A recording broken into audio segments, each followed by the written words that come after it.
Hello viewers, and welcome to another episode of In the Hot Seat. With us today is Deputy Mayor, Councillor for the Edgewater Division, Mr. Alrick Campbell. We have sought this interview for some time, and finally we have brought the gentleman to our studios. So, without any further ado, who is Alrick Campbell?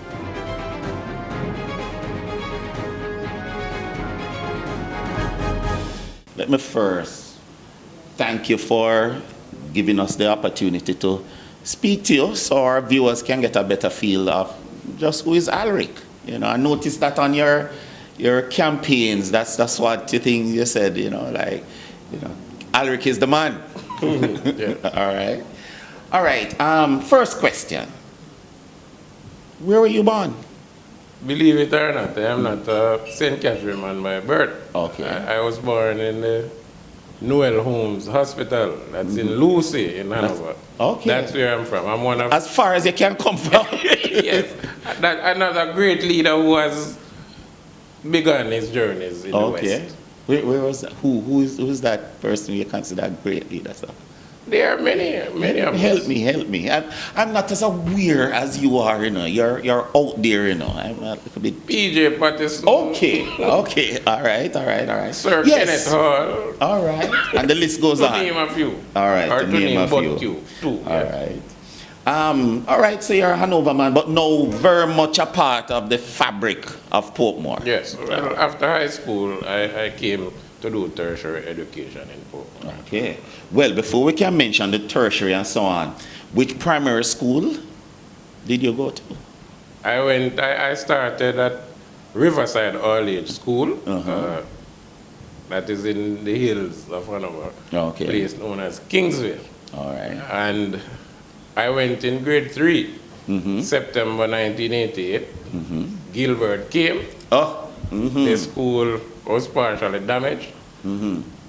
I finished the term at Riverside All-Age School, and then January of 1989, I went to the Lucy Primary School. Okay. I went in grade 4 and stayed there for 2 years. Then I went on to Rossi's High School. All right. Great Rossi's High School. Great Rossi's High School. Yeah. Even though I'm a Calabar man, I still have to say it, Rossi's deserves its recognition. Yes. I thank you. All right. On their behalf. Yeah. All right. So from Rossi's, you mentioned tertiary institution. Right. VTDI. Okay. I did career development, yes. Okay.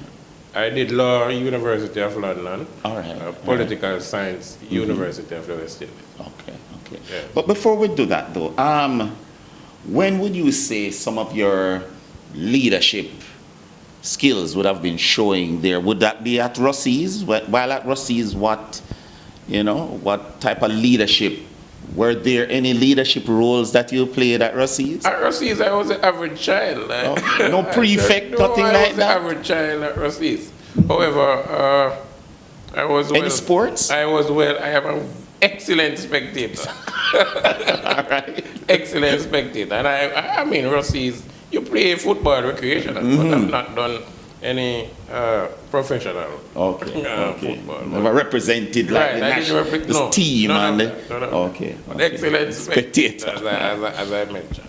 But it was not until in grade 9 in 1993 that I could almost say I took a turnaround, because I was comfortable in grade 7 and grade 8 until I got a demotion in grade 9. And so the pressure from the grandparents, I grew up with my grandparents, the pressure from the grandparents came on me. And then I started to put in some work academically. And I got my promotion going into grade 10. And then teachers would say, Alrick, a quiet guy. But, he has potential, and I would always be encouraged by the teacher. So I respect every teacher I see on the road. So, but I started to realize my potential from there. And then, once it would have been CXC time, I was successful, and then leadership came as a result of that. Living in a rural community, persons look to those who have some trait of academic excellence, or at least performance. Right, and so things started to be bestowed upon me. Manager of the football team, president of the youth club in the community, and so on. So that is the genesis of my leadership. And of course, I went on to join the PNP's youth organization there in Hanover. Benjamin Clear was a member of parliament at that time. And he encouraged me after what you would have called a political maneuver that I did, based on the fact that I have very strong PNP families, both sides, mother side and father side. And the opponent was thrusting on our team a set of jerseys. And I went to his office and said, we accepted some jerseys from the opponent. So you will have to come and give us some jerseys. Not only 2, but first. And so he, based on that, he recommended that I join the PMPYO. I joined it there. Right. You saw that potential for activism in you. Quite so. All right. So you, from then you were a budding influencer and activist and politician. Yes. Okay. All right. Cool. All right. Now, after high school, yes, you mentioned you went to VDTI and so on, but what I want to also find out is your training. Yes, you did political science and so on, but your training would have been, your personal training would have been in what field? My personal training? Your training then. So you were more at VDTI, which courses? I did career development at VDTI. Okay, right. But that's more like a personal development thing. It wouldn't be necessarily, probably what I wanted to say, like, was it in engineering? Was it in any one of those fields? It is in career development. So you... Oh, you mean as a trainer? Right. So you match personalities and a touch of psychology and so on. You match personalities to jobs and so on. Okay. So you see, even I'm here learning on the program. Yes. All right. So thanks for that one. One of my first contacts with you was at the bank. Yes.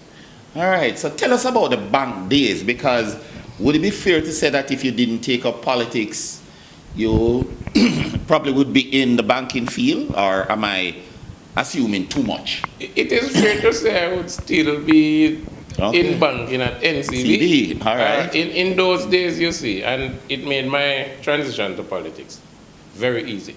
Because in those days, I joined NCB in 1999, and in those days, I was assigned at the Portmore branch. And at that time, NCB no fierce Portmore, presence. NCB Portmore was the bank. Was the only bank in Portmore. And so everyone in Portmore, by the time I made the transition into politics, everyone in Portmore would have recognized me, and I would have recognized their names on the voters list and so on. So the first step, because there's an internal process within the PNP, was to find the group members once I would have made it clear that I'm interested. And by group members, I mean members of the People's National Party who live within the division that I wish to represent, because they give you the first nod to say that you're a fit and proper candidate to represent them and the People's National Party. And so it was important that I could draw on my years of service at NCB whilst reaching out to them, because I would go to, let us say, a Vincent Edwards, a very influential man in the political arena. And he said, oh yeah man, you little man from down at the bank, and so on. And the names, you know, the more I went, the more I realized that these were people that I knew. And so it was very easy for me. People who you had offered service to prior to already, so they know the kind of service that I am capable of giving. Point taken. All right. Well, it can be said that the banking world lost out on a proper server. All right, leave it at that. All right. Okay. So, that would answer one. So, was that your first job after VDTI? Yeah, it was my first job. First job. Okay. As an adult. Yes, and then I did a small stint at the Ministry of Education. And then I went into politics. Okay. But you see, I want the viewers to get a feel of, as I said before, just who Mr. Campbell is. Yes. Because these things, not everybody no one would have. know. And no one would ask these questions. Yes. So I'm happy that these are you're asking probing them. questions Yes, that we ask here at In the Hot I'm happy that Seat. you're asking them. All right. Right. All right. While now you're in the, well, not the hot seat, but Yes. now you are the person who, all right, well, I'm getting the nod that we need to take a break. Viewers, we'll be right back, right here with Councillor Alrick Campbell. Do you need your wedding videotaped? Do you need a commercial or an interview done? Then call Sunshine Video Production. We videotape and edit functions, graduations, stage shows, music videos, and even funerals. We have a video studio and offer help with your marketing and promotional planning. So WhatsApp or call us at 883-0525.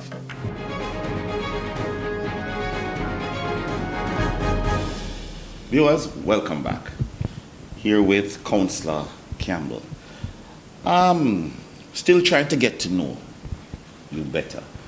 When it comes on to things like, say, books, or what would you say was one of the last book that you read? Or we want to get a feel of just where your mind is and the thinking that you have. So could you give me an idea, one of the titles that you have read, or like, what's the type of movie that you would, because we all take different sources for information that actually dictate how we think and see things, you know. So give me an idea.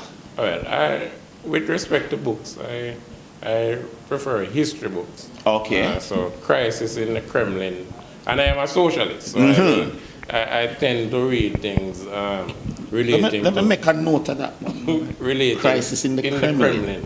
Relating to socialism all over the world.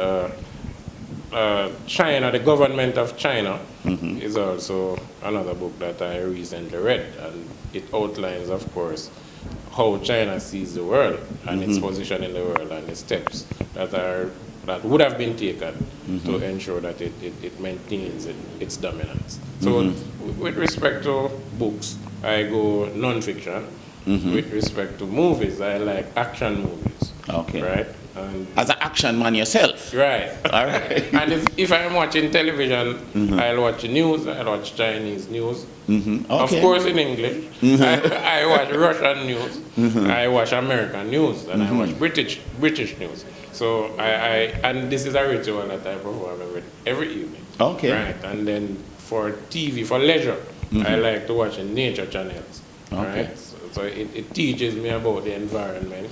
It teaches me about evolution, not in the sense, the scientific sense, but the psychological sense. Okay. That it is the fittest of the fit in all species that will survive and that has survived.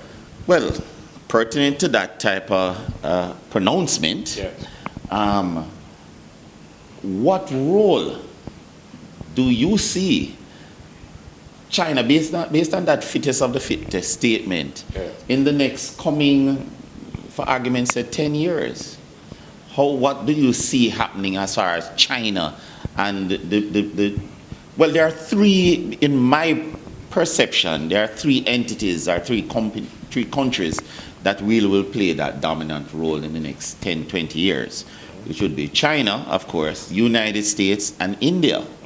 What do you think about that situation, as I've said it, and how do you see China in all of this? All right, well, I use the countries that you use.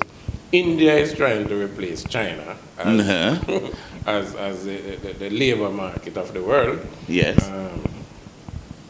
China is trying to replace America as the #1 economy. America is trying to keep China away from becoming the #1 economy. But my own personal view is that the US is the #1 economy for one reason. And the sole reason is that the currency of trade is the United States dollar. So that alone will always keep them give them an advantage. Because there's always faith in the greenback. Right. So as it relates to China, China now will continue to seek out new worlds and new civilizations, right, all around the world. So that in reality, everywhere you look, you will see the Chinese. And You'll see the hands of the Chinese. They are very distinct people, so you will see them every nook and cranny, as we would say, in the world. So they are positioning themselves to expand, and this is planned. All right, and they plan their endeavors based on their own realities in China. So whatever we see happening around the world, it is based on what the realities are and the planning that takes place in China. So my outlook is that, excepting with the currency, China will have the biggest economy, probably in 4 years' time, maximum. No, but to be honest, when you really think about it, no disrespect to the Chinese, but nobody's going to be stockpiling yen. Yes. I know I'm going to get a little beating for it, but nobody, you can tell a man to stockpile greenback. You know, but are even what India uses, rupee or something like that. It's one for China, it's not yen, it's Japan. But even the yen, nobody's going to be stockpiling that. Yes. Right? Everybody, no care what you hear. I guess what it has now become a part of the psyche, because it's really the economy and the perception of the American economy that keeps the currency relevant. And the necessity of it to trade around the world. Right. More than anything else. Yeah, you need the US dollar. But currency is always a matter of faith, you know. Yes, I know. It's always a matter of faith, because you're not going to take something in exchange for your services or your products that you believe tomorrow will collapse in value. Yes. Yeah. So that's really I agree. Yeah, right. That's really it. As while president of the PMPYO, were there any places that you represented Jamaica? Probably you visited, you mentioned some of the Eastern, or, Russia and so on. Were there occasions that you had to represent Jamaica or PMPYO then, I should probably say? I represented the youth of Jamaica, of course. In Cuba, in China, let's leave it at that. In Cuba and in China. Representing the PMPYO. Okay. Well, technically, you still would be representing. Yeah, the youth. Yeah, but as a direct result and consequence of being president of the PMPYO. Okay. All right. While there as president, were there any projects that you helped to see, or were there any stands that the PMPYO... What I want to get a feel of is all right, for me, being the president of PMPYO, which is as an outside perception, you would have had to have, broader shoulders at that time, even more than as a councillor on a certain level, right? Not to belittle the councillorship. I'm not doing it. I understand. Right? But you would have had opportunities to show that youthful fervor when talking about issues, before realities of life and so on would have stepped in. Yeah. Were there any situations where you had to stand up for a situation or take a stance that would give us a feel of just where that budding politician was heading? All right, certainly. The election itself for PMPYO president, probably the most hotly contested elections in the history of the PMPYO. And I do not discredit the elections between, let me not go there. Probably the most hotly contested. Yes, that's all you want to say, right? I recall that my opponent in that election is no less a person than Dr. Dayton Campbell himself. Okay. He was member of parliament at the time, and I was councillor at the time. Okay.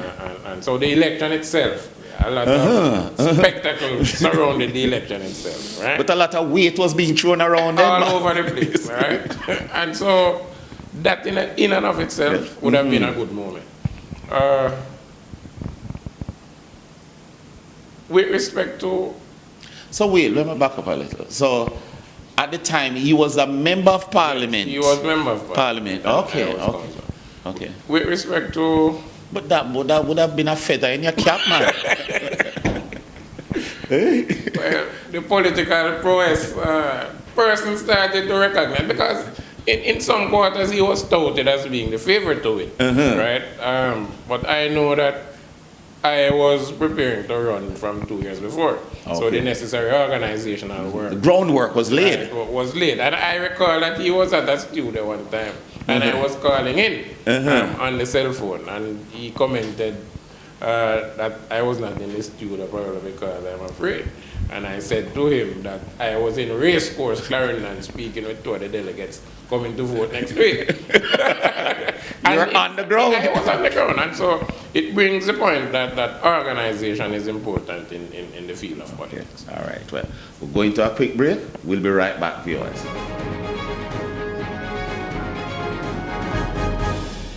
Do you need your wedding videotaped?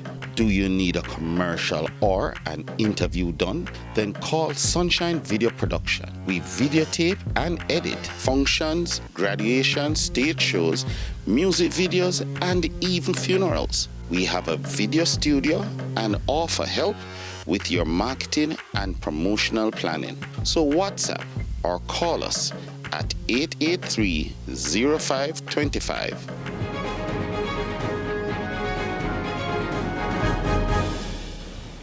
All right. When we went for the break a while ago, you were speaking about, some of the intrigue in that PMPYO presidency. Correct. I would like to also mention the Richard Azan saga. Okay. We recall that some structures were built in Clarendon whilst he was member of parliament. Okay. Yes. And I, at the time, was president of the PMPYO and a councillor. We had a meeting near the location, national council meeting, representatives from all island, and we looked at the scenario. With my experience as councillor, I knew that the parish council did not had made a follow-up, right? A blunder was made. And so I expressed to the members of the committee that based on what I would have seen, it would appear as if Comrade Azan would have been in the clear. And so we made public pronouncements in support of Comrade Azan, indicating that from what I have seen, there is nothing awry with what he did, except that the parish council did not follow through with some of the things that they should have. And a lot of backlash came because persons were saying, who am I to be defying what the police is saying, and what documents am I privy to that the rest of people were not privy to.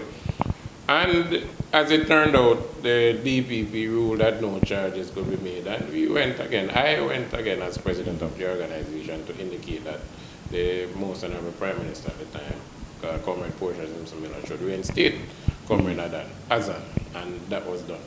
But the most testing moment... It a swing weight, man. It is not because of what I said, I must say. But the rigors of verifying... After the Tivoli incursion... I recall at a time when elements did what I called declared war on the state. Because I recall that a police station was burned, a soldier was injured, and at the end of the day... Injured or killed? I think a police was killed and a soldier injured, or vice versa. But one person was injured and the other killed. And I consulted with the General Secretary, as the Constitution allowed me to, and made certain pronouncements that based on the fact that these persons or their representatives would have burned the police station, killed and injured representatives of the state. That was a declaration of war. And so those who died, in our view, were casualties of war. That would have put you in the hot seat? Yes, I was really in the hot seat then.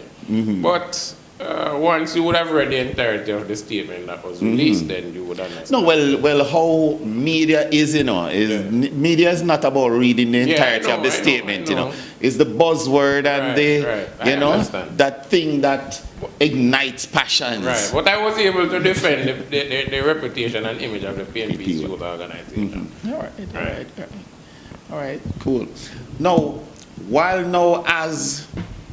even then you were still a counselor, but while as counselor, one of the things that is more pertinent to some of the persons that will be watching the video is what are some of the projects that you have done? Because counselor is all about projects, and things like that on the ground, how it impacts on persons, their lives, and how you, as the man that is closest, because there are times when the member of parliament is a little bit detached, but the councillor, because the first thing that happens when something happens in the area, the MP usually calls the councillor and say, what is happening out there? So give the viewers an idea of some of the projects that you have done, at least 3 projects that you have done in your division. All right, certainly. So I represent the Edgewater Division. I have done so since... Apart from Edgewater, the community, which are some of the communities that come to make up the Edgewater Division? Okay, so for the sake of the viewers, that's the thing. I will indicate that each division is named after one community within the division. Yes. Fortunately or unfortunately for the Waterford Division, the entire division is part of one community. So Waterford is shared by two divisions. I must also advise the viewers that it is not the size of the location that causes it, but it's the density. So there is a lower limit and upper limit for councillors and members of parliament. Which is the reason why Waterford is split. Right, good, because a lot of people live there. I have been councillor since December. I was sworn in December 13, 2007. Elections was December 5th, 2007. When I came to the Edgewater Division, I was proud. Proud knowing that my predecessor would have taken care of the infrastructural works, right? Okay. Now, who was the predecessor? Colin Fagan, Colin Fagan. He was councillor before me. Okay. And when he went on to be member of parliament, I came in and became councillor. So the infrastructure was sturdy. I must indicate that as far as local government is concerned, the duties of a councillor revolves around drain cleaning, garbage collection, street light maintenance and so on. But we are only advocates. Except for the drain cleaning part, which the council has direct responsibility for.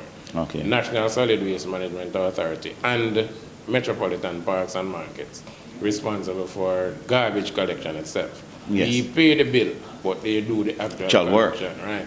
With respect to street lights, we know it's JPS, but we have a cordial relationship. So once a council would call, then that would be dealt with. What I found strange, however, was that for a period of time, if you did not know the area, you would not know what street you're on. So I embarked on ensuring that each street in my division, it was visible and you could find it. So I started a program of installing nameplates within the division. Right? That's one. Fine. I also would have done some entrance signs. And the mayor right now is on board with all the councillors ensuring that updated entrance signs to the communities are there. No, I think that as a project generally, that's a lovely project. Because it is nice to enter a community. But you need to know which community. You're not just looking and saying this seat, which community it is, and make some assumptions. But you see, welcome to Westport. Right. Welcome to Cumberland. Right. Welcome to Edgewater. Welcome to Edgewater. Welcome to Passage Road. And I I omitted to name the communities which are in the division. Yes, please, for the sake of our viewers. So, Portsmouth is in the division, a part of Passage Fort. If the viewers are familiar with Portmore, which they should be, Portmore Drive, that's the road immediately across from the Heart Academy. Okay. Going towards Westchester, on the left-hand side is in my division. So that part of Passage Fort, from Heart Academy going on to Megamart, is in the Edgewater Division as well. Okay. The whole commercial area there is in the division. Bridgeview, Edgewater proper, Edgewater Sector F, that is here they call down the part across from Bridgeport, Sector F. West Bay, Armada Ports, Armada Way, and Port Henderson Road. It goes back to the border. The fishing village also? Yes, it goes back to the border with Southwest St. Andrew. So in the middle of the causeway there, the toll road. So the toll plaza is in the Edgewater Division. Okay. Dyke Road Fishing Village as well. Jamroad. So it stops at Jamroad, in line with the Dyke Road. Well, now Passage Fort Drive. Okay. Yes. All right. So you mentioned the nameplates, the street plates. Yes. The entrance signs. The entrance signs. Right. We continue to maintain our communities, beautification. We continue to ensure that the drains, and we have realized that many of the drain walls are collapsing. Okay. So we continue. No, but some of them would have been around. It's 40, 45 years, going on 50 years. So we understand, and people, in protecting their own properties would have built walls on them. So even as we speak, at Yvette Crescent in Edgewater, we are conducting some works there. But there's a part of being a council that cannot be mentioned in any reporting and so on. You have to have a close relationship with the people. Yeah, on the ground. Right. You have to show up at events. Yes, because you are there. You have to, in a time of bereavement, you have to be there with them. From time to time, people call on you to, let us say, get some medication, right? It is not written, it is an unwritten rule, but it is a part of doing it. So in my case, in the case of the Edgewater Division, we do fundraising activities so that we can answer the call when persons call upon us. And it's that teamwork. I am the leader, I am the counselor, but I have a team of dedicated people who work. Anyone you want to reach out to and tell them thanks for the I would need 2 more programs to indicate. To indicate all the persons who would have helped me. It's been 13 and a half years. I've been counselor for some time. Okay. All right. We're going to go to a quick break. Viewers, we'll be right back. Do you need your wedding videotaped? Do you need a commercial or an interview done? Then call Sunshine Video Production. We videotape and edit functions, graduations, stage shows, music videos, and even funerals. We have a video studio and offer help with your marketing and promotional planning. So WhatsApp or call us at 883-0525